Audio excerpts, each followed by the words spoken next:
I drove myself to the hospital while in labor after my in-laws chose to have lunch with my sister-in-law's boyfriend. Weeks later, when they came with gifts, we turned them away. I'm 27 and just had a baby with my 28-year-old husband Oliver. Last week, we'd been together for 3 years before marrying 2 years ago. I've known his family for about 5 years. Since my parents live out of state and my father has serious health problems, we had agreed that my in-laws would take me to the hospital if Oliver couldn't be there. They had confirmed this plan, and given our relationship at the time, I had no reason to think they wouldn't follow through. Our relationship with them was fairly normal, but something changed. When I went into labor last week, 3 weeks before my due date, Oliver wasn't around. To be fair, I don't blame him since it was earlier than expected. When my water broke, I tried calling him, but his phone went straight to voicemail.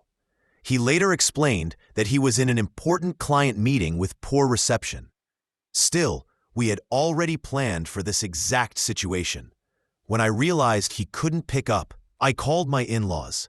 At first, no one answered, but eventually my mother-in-law picked up. She sounded annoyed, but I told her I needed to get to the hospital immediately. Instead of saying they'd come, she told me to wait until contractions were closer together.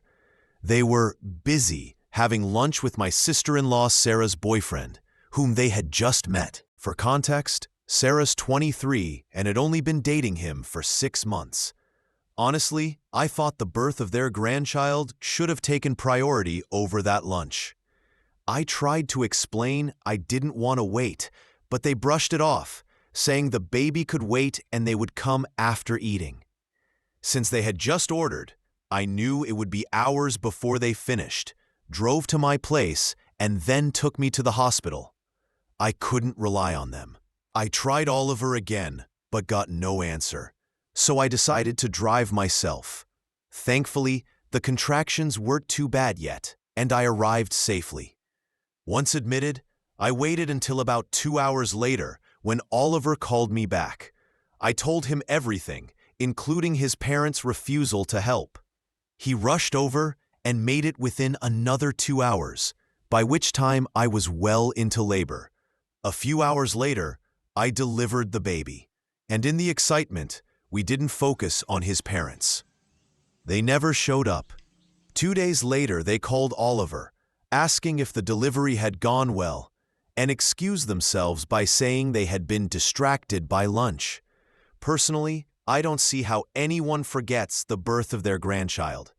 Oliver had been waiting for that call, and when it came, he told them off, saying they were selfish and irresponsible. He made it clear they wouldn't be involved in our child's life. Then he blocked them. Minutes later, I got texts from his parents and Sarah, accusing me of snitching and overreacting since nothing bad happened. I told them that wasn't the point. They had promised to be there and let me down when it mattered most. Even then, they refused to apologize, acting like it wasn't serious. But this was about the birth of my child. If they couldn't respect me as his mother, they didn't deserve to be in his life. They keep saying we're overreacting, but I wanted to check if we were truly wrong here. Am I the bad guy for not letting them see their grandson after abandoning me? My mom said I made the right call by not telling my father what happened. She knew he would have lost his temper at my in-laws, and with his health issues, that extra stress wasn't worth it. She reassured me that we handled the situation correctly. She also pointed out something important. If she had been given the same opportunity as my in-laws, she would never have missed her daughter-in-law's delivery. We had asked them directly to be there, and they had agreed. But instead, they chose to meet Sarah's boyfriend over keeping their word. It wasn't a wedding or a once-in-a-lifetime event. It was just a lunch. They could have excused themselves and come to help me. But clearly, I wasn't a priority to them. My mother was upset she couldn't be there for me herself, but I told her I understood. She needed to care for my father, and with my due date still weeks away, She couldn't have known I would go into labor early. That wasn't her fault, and I never blamed her. The same cannot be said for my in-laws. They had the chance to support me and chose not to, and now they have to deal with the consequences. At one point, I felt guilty about not letting them explain, since they kept sending messages about having valid reasons. But my mom reminded me that I didn't owe them anything.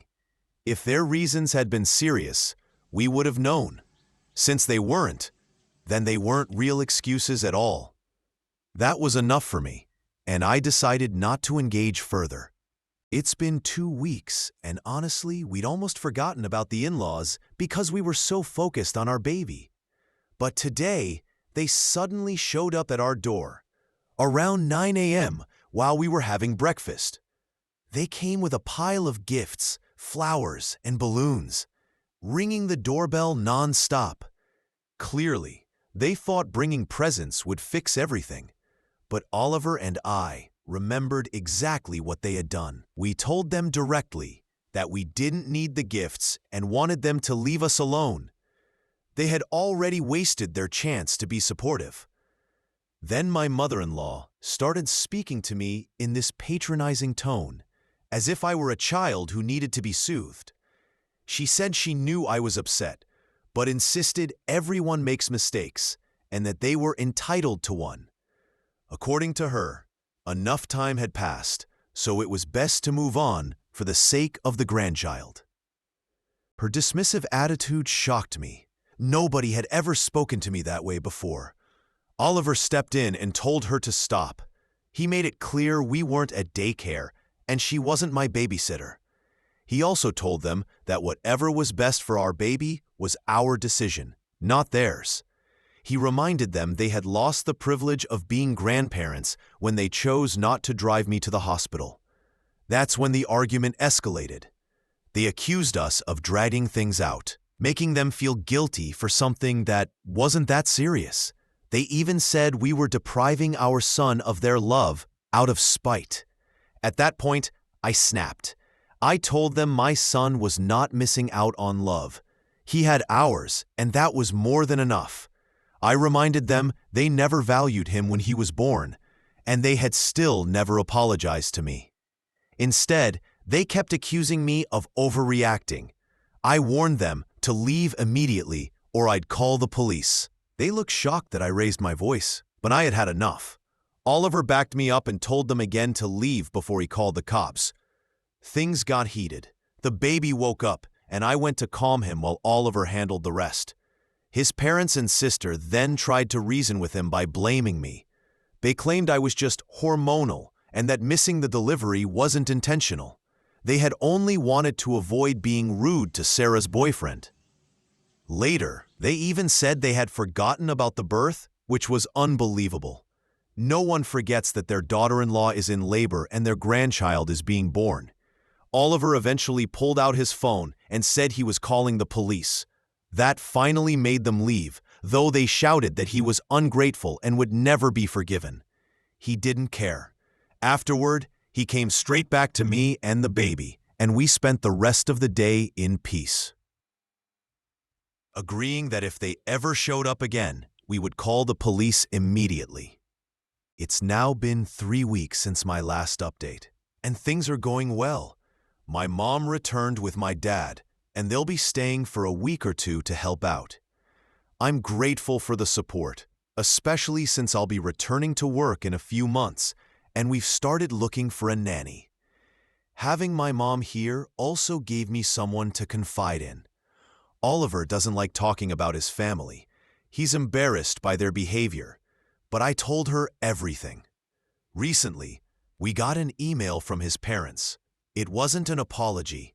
Instead, they explained why they had chosen lunch over helping me. Sarah's boyfriend, it turns out, comes from a very wealthy family. They admitted they wanted to make a good impression on him because Sarah and he are considering marriage. Apparently, meeting him was too important to put off. Honestly, that explanation only made me more upset. They always preach about family and values, but when it mattered, They chose money and appearances over being there for their son, his partner, and their first grandchild. It showed us that their words about family don't match their actions. We finally told my dad the truth, since he asked why they weren't visiting. To my surprise, he stayed calm. He said there was no need to waste energy on them now that we'd already dealt with it. He told me he was proud of me for protecting myself and my family from toxic people, even if they're relatives. He also said he admired Oliver for standing up to his own parents for my sake, which brought them even closer. Seeing my dad and husband bond has been a silver lining in all of this. Right now, everyone who matters to us is happy and healthy. And honestly, that's exactly what I wanted from the beginning.